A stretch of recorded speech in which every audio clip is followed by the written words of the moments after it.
Hey y'all, it's Kim. I am here to let you guys know what kind of options you have in getting into real estate. A lot of people ask me, I want to get into real estate and I want to be this luxurious investor, agent, or whatever, but they don't know which way to go. So today we're going to go over a few options that I have written out for you in this little short video. So some of the options that you may want to look into are real estate agent, investor, silent investor, private lender, wholesaling, depending on your financial situation and where you are in life and all of that, yada, yada, yada, depends on which way you may want to go. So first up is the real estate agent. A real estate agent has to go to school for, I think, about 60, 90 hours or something like that. You do have to take a state board to get your license. And once you have your license, you do have to find a company to work for. And the company that you're going to work for will have a broker, kind of like a manager, a person that tells you, what to do, keep you informed about laws and different things like that. And as a real estate agent, you sell to different clients. You do find your own clients on your own, and you get paid a commission for selling houses. So that's basically a real estate agent. And an investor. An investor is a person that invests in real estate. Go figure. Yeah. So an investor invests in real estate. They have knowledge of the industry. They have working relationships with contractors, which is very, very, very, very, very important. And they usually have cash with a minimum of $50,000. They usually take the $50,000 or a little more, and they'll buy a house. They renovate it. They either rent it or they sell it for a profit. So that's what an investor does. And depending on your situation, you can become an investor too. It's not that hard to do.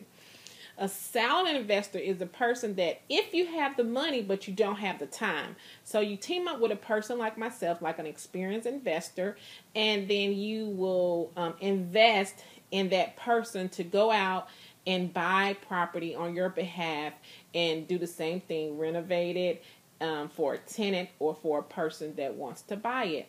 So in the industry, we usually call it to hold or sell. And if you're holding it, it's like you're renting it out. If you're selling it, it's selling it. So a silent investor usually puts up the money and lets the investor go out and do their thing. A private lender is a person that has the money, has a lot of knowledge of the industry, and let people like myself, yourself, borrow cash to buy real estate. And that's very important in this industry because private lenders are they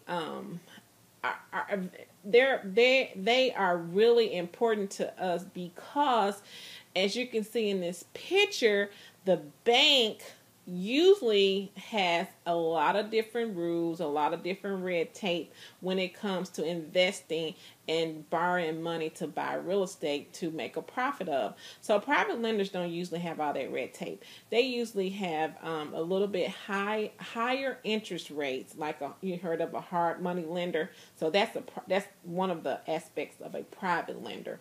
So a private lender is a regular person that loans their money for you to buy real estate. So if you have money and you want to make money off of interest rates, then a private lending is the way you want to go.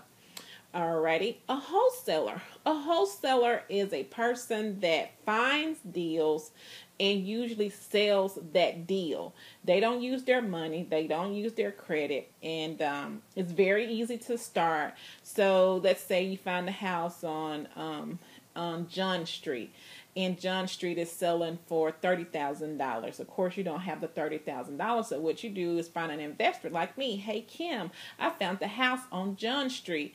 It's $30,000, but I want to get $35,000. So your commission would be $5,000. That means you just wholesale the deal to me, and I buy it from you for $35,000, and you just made $5,000 just for finding a deal. So that's usually what a wholesaler does. And wholesaling, you need to be self-motivated. You got to be self-motivated. You got to have that computer experience, and you need to be creative when you go and talk to these homeowners when dealing with their home and the value of it and different things like that. But it's not too hard to do. Don't shy away from it. any of these options are really good things to do, but wholesaling will be the most convenient and easy way to start if you want to get started in real estate.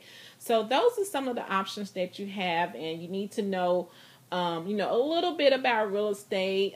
Your financial situation will really put you in a good position if you wanted to get into, agent investing. And if not, then, wholesaling is the way to go. Always make goals, and always keep them simple. KISS, keep it simple. So when you're making goals, make them really simple and really easy to go out and get it. And, if you want to I want to find one deal, even if you don't close the deal, just make a goal to find one deal for this week and see what happens. And resources are very important as well. I'm a very resourceful person. I can be added to your resource database. Zillow is a resource. Different things like that. You want to have your resources where you can always go to it and refer back on different things like that. So these are just some little tidbits that I just thought that may be of interest to you if you wanted to get into the industry. And of course, I'm always here for you at thekimhillgroup.com. And if you want to get into wholesaling right away today, then no cash, no credit real estate is the way to go. I do have a quick hour class on that where you can go online and at your convenience listen to the class and get started. It's very easy to do. It's not hard. If something you have already experienced and you want to, just ask me questions, please do. Visit me at thekimhillgroup.com or no cash, no credit realestate.com. And I hope this helped you. Bye-bye.